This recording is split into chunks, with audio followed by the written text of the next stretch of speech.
Mr. Deedat, there is one question here. Now, could you elaborate about your statement in connection with Tunku's dialogue with the Pope?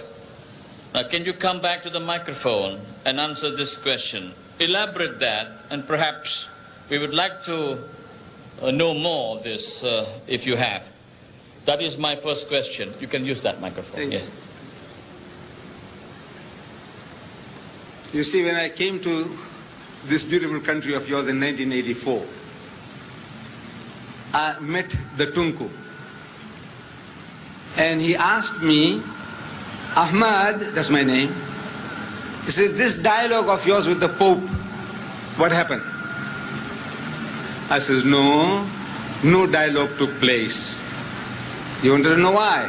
I says, no, His Holiness didn't mean the dialogue in the sense which the Qur'an speaks.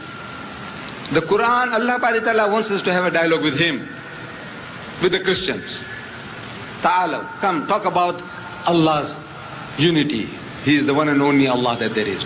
This is what Allah wants us to talk. That we don't associate partners with Him. Talk about that.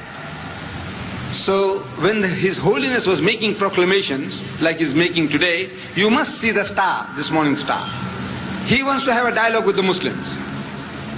So after many years of waiting, I wrote to His Holiness that I am prepared to come over to the Vatican and have a dialogue with His Holiness. Because the Bible says have a dialogue and the Quran says we must have a dialogue. So there was no reply. So I sent him another letter, there was no reply. So I sent him a telegram. His Holiness the Pope, I sent him a telegram. So I get a response telling me that he's prepared to receive me in private, in his secretariat. So I wrote back asking him, how big is your secretariat? Because this is not a private matter. A dialogue with the Muslims is not a private matter between Ahmed Deedat and the Pope, that I go and enjoy a cup of tea with him and have a nice good time, and he gives me a gilt-edged Bible as a present, and I come and tell the people, I says, you know, I went to the Pope and he gave me tea and he kissed my hands. This is boosting, wanting to boost my ego.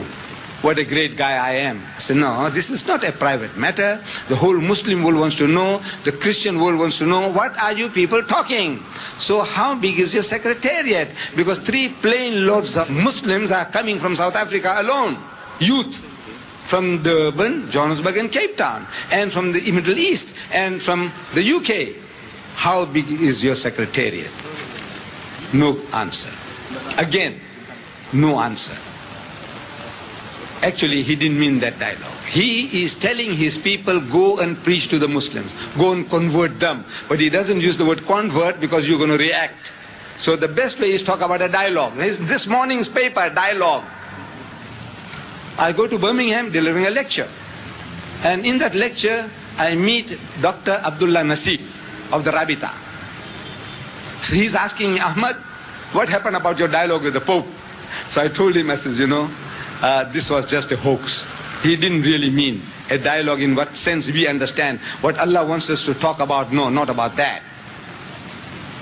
So he says, you know, he did it to me too. Dr. Nasif, he says, he did it to me. I said, what did he do? He said, he called me for a dialogue and I went. You know, simple people, he said, and I went. And he goes. He said, they made me to wait at the Vatican in a waiting room.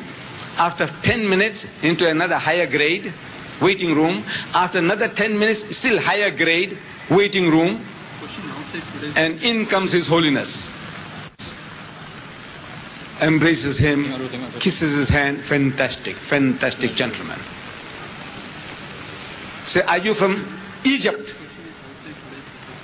Dr. Nasir says, no, I'm from Saudi Arabia, meaning that the guy didn't know, or maybe he was expecting somebody from Egypt. So what's the dialogue? He says, you know, you people don't allow us to build churches in your country. And it happens. Saudi Arabia is the only Muslim country in the world where there is not a church. Only Muslim country in the whole vast world. He says, you people don't allow us to build churches in your country. So Dr. Nasif, a talented gentleman, a well-witted man, he is telling His Holiness that you allow us to build mosque in the Vatican? He says, no, I don't mean Makkah and Medina, but in the rest of the country. So Dr. Nasir said, look, to us, the whole of Saudi Arabia is our Vatican. If your Vatican is 10 square miles or 100 square miles, whole of Saudi Arabia is our Vatican, is a holy land for us. Then when I come to your country here, Tunku Abdul Rahman, he is asking me the same question, and I told him, so he says, Ahmad, the guy did it to me too. I said, what did he do? He said, he called me for a dialogue, and I went. When I was around Egypt, he says, I went to the Vatican, to Italy, to the Vatican, and they received me well. Same treatment. First grade of waiting room, second grade higher up, third grade, and in comes the Pope. Charming, charming, kissing your hand, anything he will do. And the dialogue starts. What dialogue? The dialogue is, he says, you know, Tunku, sir, in Sabah, 2 of our Catholic priests have been caught drug trafficking, Dada, and they will die. Can't you intercede with the Sabah government on my behalf? That is the dialogue? No. Allah Bari Ta'ala is telling us to have a dialogue with them on the basis that there is but one Allah, worship Him, don't associate partners with Him, don't take others as lords and patrons other than Allah. So the dialogue with the Tunku was of another kind, the dialogue with the Abdullah Nasir was of another kind, not the type of dialogue that we are talking about. Come, let us reason together on the worship of the one true God.